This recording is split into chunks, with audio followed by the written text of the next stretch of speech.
গেল ৫ সেপ্টেম্বর রাতে হামলা, ভাঙচুর ও আগুন দেওয়ার ঘটনা ঘটে নারায়ণগঞ্জের দেওয়ানবাগ দরবার শরীফে। তারপর দেশের আরও কিছু মাজারেও এমন ঘটনা ঘটে। সংশ্লিষ্টদের দাবি, ৫ আগস্টের পরপরই দেশজুড়ে প্রায় অর্ধশতাধিক মাজারে হামলা ও ভাঙচুরের ঘটনা ঘটেছে। এসব হামলার প্রতিবাদ জানিয়ে আসছে সচেতন নাগরিক সমাজ।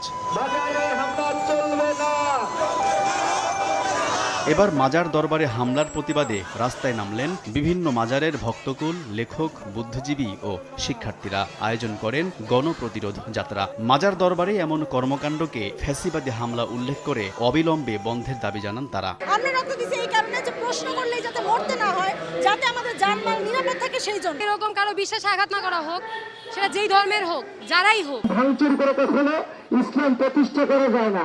গণপ্রতিরোধ যাত্রায় অংশ নেন গণসংহতি আন্দোলনের প্রধান সমন্বয়কারী জুনায়েদ সাকি ও লেখক, গবেষক ফরহাদ মজহার। সংক্ষিপ্ত সমাবেশে তারা দাবি করেন, অভ্যুত্থান পরবর্তী অন্তর্বর্তী সরকারকে প্রশ্নবিদ্ধ করতেই মন্দির ও মাজারে হামলা চালানো হচ্ছে।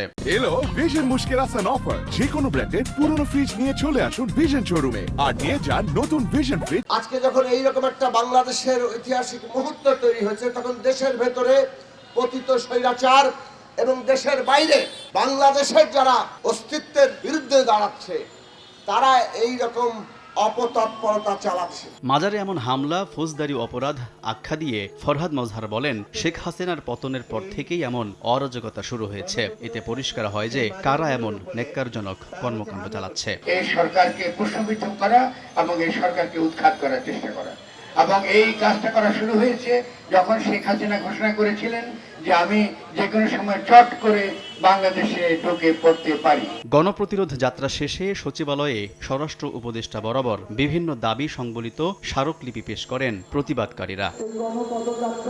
আলতাফ হোসাইন, সময় সংবাদ, ঢাকা।